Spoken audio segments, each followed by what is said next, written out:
حبايبي الحلوين عاملين ايه؟ اهلا بيكم. لو اول مره بتشوفوني انا دعاء ودي قناتي. النهارده بقى عامله لكم الرز الريزو.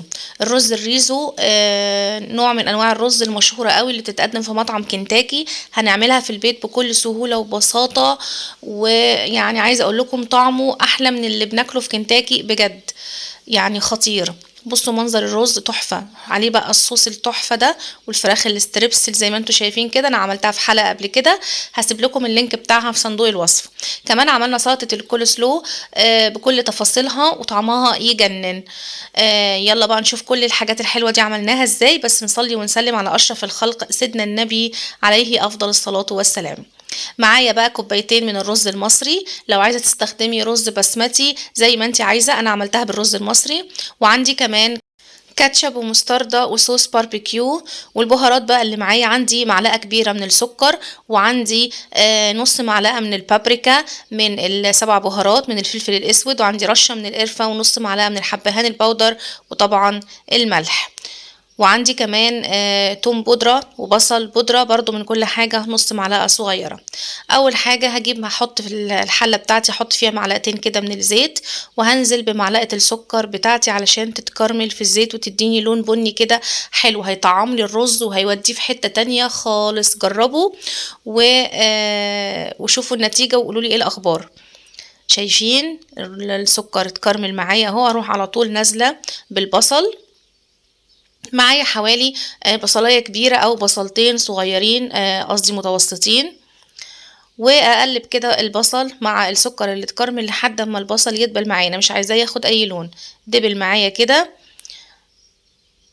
هنزل بقى بالبهارات معايا علشان هي كمان تتقلب وريحتها تطلع. اول ما بشم ريحة البهارات معايا كده وريحتها بتطلع، اروح نازلة بمعلقتين من الكاتشب، ومعلقة من المستردة، ومعلقتين كمان من صوص الباربيكيو، ونديها بقى تقليبة. وشموا يا جماعة، واو بجد الريحة خطيرة. ريحة الصوصات كده لما نزلت على البصل اللي متكرمل ده تحفة تحفة تحفة. ننزل بقى بالرز بتاعنا ونديله هو كمان تقليبة، يعني نشوحه كده مع الصوصات دي تقليبة كده خفيفة يعني بالشكل ده. اللهم صل وسلم وبارك عليك يا حبيبي يا رسول الله.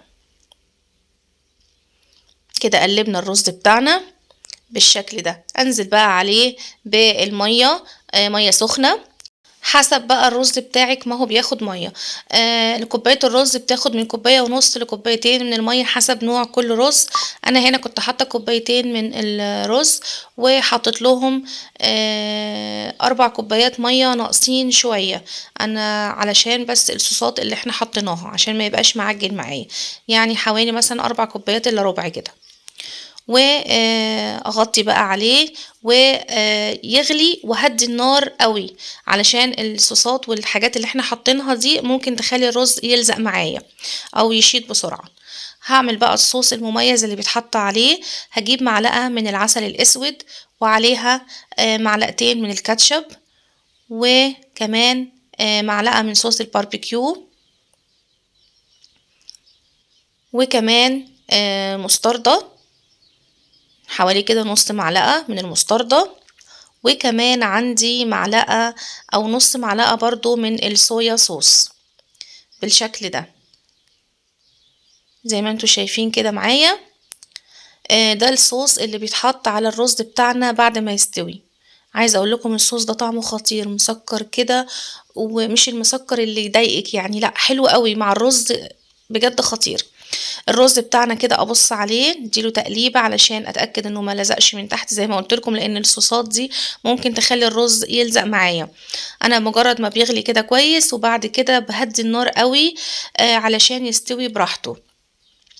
بس كده اديته تقليبه، وارجع اغطي عليه تاني واسيبه يستوي. على ما يستوي بقى هنعمل الكول سلو بتاعتنا. انا هنا عندي مايونيز، عندي نص كوبايه من اللبن، وعندي معلقتين من السكر، وعندي جزر مبشور، والكرنب بتاعي الكرنب بتاع السلطه ده مقطعاه صغير. بجيب بوله وبنزل فيها بقى باول حاجه اللبن نص كوبايه، وبعد كده بحط معلقة السكر، معلقتين معايا من السكر، وبنزل بحوالي 4 معالق كبار من المايونيز زي ما انتوا شايفين معايا كده. ما تنسيش بقى اللايك والشير والسبسكرايب وتفعلي الجرس عشان يوصلك كل جديد من وصفاتي على القناة. وبعد ما بحط كده المايونيز بتاعي هنزل بقى بالجزر والكرنب. الجزر بقى هنا قد ايه؟ الجزر نص كمية الكرنب، يعني انتي لو حاطة كوبايتين كرنب حطي كوباية من الجزر. الكرنب بيبقى نسبته اكتر من الجزر. تمام. اقلب بقى امكس كده اللبن والمايونيز والسكر وادوب السكر كويس، وانزل بقى ممكن لو مش عايزه تحطي سكر تحطي عسل نحل زي ما انت عايزه. وانزل بقى بالجزر والكرنب زي ما قلت لكم. بصوا الكرنب اكتر من كميه الجزر ازاي.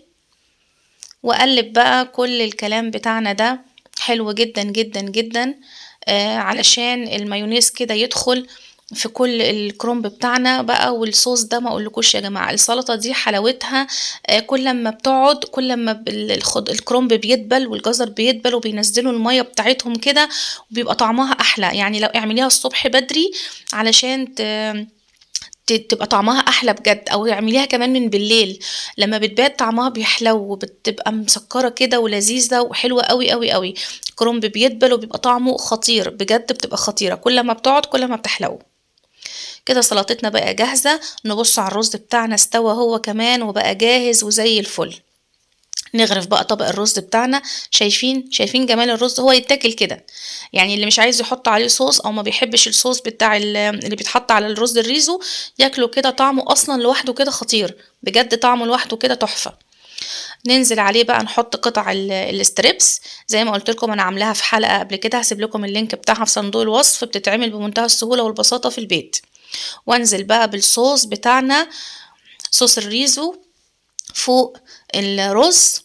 وبقى عندنا بقى رز ريزو يعني خطير في البيت من غير ما نروح كنتاكي ولا ندفع ارقام خزعبلية ولا اي حاجة خالص. ما نستسهلش يا جماعة ونطلب الحاجة ونقول بدل ما نعملها في البيت وتبوظ مننا، لا اعملي وجربي بجد، الحاجة في البيت بتفرق وطعمها بيبقى حلو جدا جدا. انتي نفسك هتنبهري بجد من النتيجة، هتعجبك جدا وهتعجب الولاد. والكولسلو طعمها بجد تحفة. سلطة الكولسلو من أحلى السلطات اللي بتتقدم في كنتاكي، ومكوناتها سهلة وبسيطة، والموضوع كله سهل وبسيط جدا جدا. يلا بقى لايك وشير وسبسكرايب وفعلي الجرس علشان يوصلك كل جديد من وصفاتي على القناة. وهستنى تطبيقاتكم وتعليقاتكم لأنها بجد بتفرق معايا جدا جدا جدا. ويلا باي باي، ونتقابل في فيديوهات جاية كتير مع بعض إن شاء الله. يلا باي باي يا حبايبي، باي باي.